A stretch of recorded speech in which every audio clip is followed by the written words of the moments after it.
नमस्कार, आप देख रहे हैं यंग भारत न्यूज और मैं हूं आपके साथ नितिन पांचाल। बॉलीवुड अभिनेता रणदीप हुड्डा एक बार फिर देशभक्ति से ओतप्रोत एक सशक्त और सच्ची कहानी को बड़े पर्दे पर लाने जा रहे हैं। हाल ही में उन्होंने अपनी फिल्म जाट की सफलता का जश्न मनाया और अब वो एक नई प्रेरणादायक परियोजना की तैयारी में जुट गए हैं।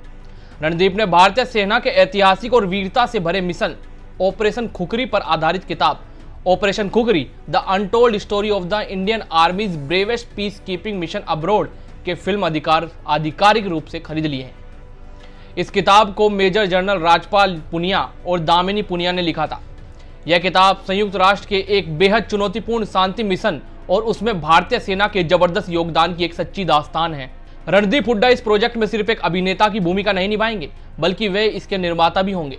फिल्म का निर्माण रणदीप हुड्डा फिल्म्स और राहुल मित्रा फिल्म्स के सहयोग से किया जाएगा। इस फिल्म के जरिए रणदीप एक ऐसे अध्याय को दुनिया के सामने लाने जा रहे हैं जिसे इतिहास में वह मान्यता नहीं मिली जिसकी वह हकदार है। रणदीप हुड्डा इस फिल्म में मेजर जनरल राजपाल पुनिया का किरदार निभाएंगे। यह एक गंभीर और गहराई से जुड़ा हुआ किरदार होगा जिसमें नेतृत्व, साहस और जिम्मेदारी की झलक देखने को मिलेगी। रणदीप ने इस मिशन की कहानी को दिल को छू जाने वाली बताते हुए कहा, ऑपरेशन खुखरी सिर्फ एक युद्ध या मिशन नहीं है, यह बलिदान है, भाईचारे और विमर्श परिस्थितियों में ना हार मानने की प्रेरणा देने वाली कहानी है। मेजर जनरल पुनिया का किरदार निभाने वाले मेरे लिए गर्व और जिम्मेदारी दोनों है। यह फिल्म सिर्फ एक सैन्य ड्रामा नहीं होगी, बल्कि यह उन अनकही कहानियों का सामना लाएगी जो भारतीय सेना के साहस और बलिदान को दर्शाती हैं। फिल्म में केवल एक्शन ही नहीं, बल्कि सैनिकों की भावनाएं, रणनीतियां, नेतृत्व क्षमता और उनके बीच का बंधन भी दिखाया जाएगा। यह कहानी न सिर्फ भारतीय दर्शकों के लिए बल्कि अंतर्राष्ट्रीय मंच पर भी भारतीय सेना की गौरवशाली छवि को उजागर करेंगे। फिल्म की बाकी की कास्टिंग और निर्देशन से जुड़ी जानकारी अभी सामने नहीं आई है, लेकिन यह तो तय है कि यह फिल्म भारतीय सिनेमा में सैन्य विषयों पर बनी फिल्मों में एक विशेष स्थान बनाएगी। रणदीप हुड्डा का यह प्रयास उन गुमनाम हीरोज को श्रद्धांजलि है जिन्होंने देश के बाहर भी तिरंगे का सम्मान बनाए रखा। ऑपरेशन खुखरी निसंदेह एक ऐसी कहानी है जिसे हर भारतीय को जानना और देखना चाहिए। अब बात करते हैं ऑपरेशन खुखरी की। आखिर क्या था ऑपरेशन खुखरी? ऑपरेशन खुखरी भारतीय सेना के इतिहास में एक ऐसा चमकता अध्याय है जो उसकी बहादुरी, पेशेवरता और विषम परिस्थितियों में भी अपने सैनिकों को बचाने के अटूट संकल्प को दर्शाता है। यह सिर्फ एक सैन्य ऑपरेशन नहीं था, बल्कि मानवीय मूल्यों और राष्ट्र गौरव की रक्षा का एक जीवित उदाहरण था। बात है साल 2000 की, जब पश्चिमी अफ्रीकी देश सिएरा लियोन कई सालों से गृह युद्ध की चपेट में था। रिवोल्यूशनरी यूनाइटेड फ्रंट अर्थात RUF नामक एक विद्रोही समूह वहां आतंक का राज चला रहा था। इन विद्रोह का मुख्य काम था लूटपाट, हत्या और मासूम लोगों का जबरन अपनी सेना में शामिल करना।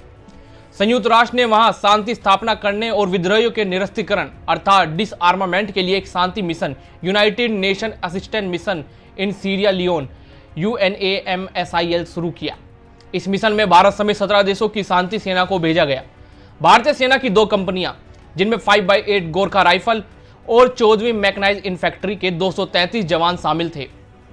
सिएरा लियोन के कायाहुलान नामक एक दूर दराज के इलाके में तैनात किया गया। यह इलाका RUF विद्रोहियों का गढ़ माना जाता था और उनकी गतिविधियों का केंद्र था। शांति स्थापित करने का यह मिशन जल्द ही एक खतरनाक युद्ध जैसी स्थिति में बदल गया। RUF विद्रोहियों ने अचानक भारतीय सैनिकों को घेर लिया और उन्हें बंधक बना लिया। यह एक ऐसी स्थिति थी जहां भारतीय सैनिक बिना पर्याप्त रसद और बाहरी मदद के 75 दिनों तक घिरे रहे। उन्हें बार बार हथियार डालने का दबाव डाला गया, लेकिन भारतीय सैनिकों ने मेजर राजपाल पुनिया के नेतृत्व में हार मानने से साफ साफ इनकार कर दी। अन्य 16 देशों की सेनाएं या तो विद्रोहियों के सामने झुक गई या पीछे हट गई, लेकिन भारतीय सेना ने अपने जवानों को अकेला छोड़ने से मना कर दिया। भारत में भी इन सैनिकों की सुरक्षा को लेकर चिंता बढ़ती जा रही थी। कूटनीतिक प्रयास विफल होने के बाद भारतीय सेना ने अपने सैनिकों को सुरक्षित निकालने के लिए एक साहसिक और जटिल सैन्य ऑपरेशन की योजना बनाई। इस ऑपरेशन को ऑपरेशन खुखरी का नाम दिया गया। ऑपरेशन खुखरी को 13 जुलाई से 16 जुलाई 2000 के बीच अंजाम दिया गया। यह एक बहुराष्ट्रीय ऑपरेशन था जिसमें भारत के अलावा घाना, ब्रिटेन और नाइजीरिया की सेनाएं भी शामिल थी, लेकिन इसका मुख्य नेतृत्व और निष्पादन भारतीय सेना द्वारा ही किया गया। इस ऑपरेशन में भारतीय सेना ने अपने विशेषज्ञता और दृढ़ संकल्प का परिचय दिया। अब बात करते हैं इस ऑपरेशन के मुख्य चरणों की, जो कुछ इस प्रकार थे। सबसे पहला था राजनीतिक नियोजन। मेजर जनरल राजपाल पुनिया, जो उस समय 14वीं मैकेनाइज्ड इन्फैंट्री के कंपनी कंपाउंडर थे, ने इस ऑपरेशन को योजना बनाई। उन्होंने अपनी टीम के साथ मिलकर कायाहुलान के फंसे सैनिकों को निकालने के लिए एक विस्तृत रणनीति की तैयार की।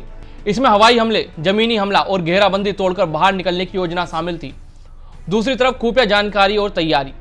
भारतीय सेना ने विद्रोहियों के ठिकाने और उनकी गतिविधियों के बारे में सटीक खुफिया जानकारी इकट्ठा की। ऑपरेशन के लिए अतिरिक्त बल, जिसमें पैरा स्पेशल फोर्सेज और अन्य इकाइयां शामिल थी, को भारत से एयरलिफ्ट किया गया। हथियार और गोला बारूद भी हेलीकॉप्टर के माध्यम से पहुंचाया गया। तीसरा था ऑपरेशन का निष्पादन। ऑपरेशन की शुरुआत में ब्रिटिश चिनूक हेलीकॉप्टर और भारतीय वायुसेना के Mi-35 जैसे हेलीकॉप्टर ने विद्रोहियों के ठिकानों पर जोरदार हवाई हमले किए। इसके साथ ही कायाहुलान में फंसे भारतीय सैनिकों ने मेजर पुनिया के नेतृत्व में घेराबंदी तोड़ने के लिए अंदर से हमला बोला। उन्होंने विद्रोहियों के हथियारों को नष्ट कर दिया और अपनी स्थिति से बाहर निकलना शुरू कर दिया। चौथा था जंगल युद्ध और बचाव। भारतीय सैनिकों को घने जंगलों में विद्रोहियों का पीछा करते हुए लड़ना पड़ा। RUF के विद्रोही लगातार गोलाबारी कर रहे थे और पीछा कर रहे थे, लेकिन भारतीय सैनिकों ने अपनी अद्भुत युद्ध कौशल का प्रदर्शन करते हुए दुश्मनों को भारी नुकसान पहुंचाया। इस दौरान उन्होंने अस्थायी पुलों का निर्माण किया और दुर्गम रास्तों को पार किया। पांचवा और सबसे अहम, पुनर्गठन और वापसी। भारतीय सैनिक घेराबंदी से निकलने के बाद गेविनी नामक स्थान पर पहुंचे, जहां भारतीय सेना की 8वीं ग्रेनियर यूनिट पहले से ही एयर ड्रॉप की गई थी। इसके बाद सभी सैनिक पेंडुबू की ओर बढ़े और अंततः दारू में मुख्य भारतीय बटालियन से जुड़ गए। ऑपरेशन खुखरी भारतीय सेना के लिए एक बड़ी सफलता थी। इस ऑपरेशन में RUF के सैकड़ों विद्रोही मारे गए और लगभग 100 वर्ग किलोमीटर का क्षेत्र विद्रोहियों के कब्जे से आजाद कराया गया। सबसे महत्वपूर्ण बात यह थी कि भारतीय सेना ने अपने सभी 233 सैनिकों को सुरक्षित बचा लिया। हालांकि एक जवान शहीद भी हुआ। इस ऑपरेशन ने दुनिया भर में भारतीय सेना की प्रतिष्ठा बढ़ाई और सियरा लियोन में शांति प्रक्रिया को आगे बढ़ाने में महत्वपूर्ण भूमिका निभाई। यह ऑपरेशन सिर्फ भारतीय सेना की शारीरिक ताकत, युद्ध कौशल और रणनीतिक सूझबूझ का ही प्रदर्शन नहीं है, बल्कि उसके अदम्य साहस, मानवीय मूल्यों के प्रति प्रतिबद्धता और विषम परिस्थितियों में भी अपने जवानों को बचाने के अटूट संकल्प का प्रतीक है। सियरा लियोन के घने और खतरनाक जंगलों में बिना पर्याप्त रसद और बाहरी मदद के 75 दिनों तक बंधक बने रहने के बावजूद भारतीय सैनिकों ने जो धैर्य, दृढ़ता और बहादुरी दिखाई, वह कोई असाधारण बात नहीं है। उन्होंने न केवल अपने हौसले को टूटने नहीं दिया, बल्कि दुश्मनों के सामने आत्मसमर्पण करने से भी साफ साफ इंकार कर दिया, जो भारतीय सेना के गौरवशाली इतिहास की एक अहम छाप छोड़ गया। ऑपरेशन खुखरी ने दुनिया भर में भारतीय सेना की प्रतिष्ठा को और बढ़ाया और यह साबित कर दिया कि जब बात अपने सैनिकों की सुरक्षा और वैश्विक शांति की हो, तो भारतीय सेना किसी भी हद तक जाने को तैयार है।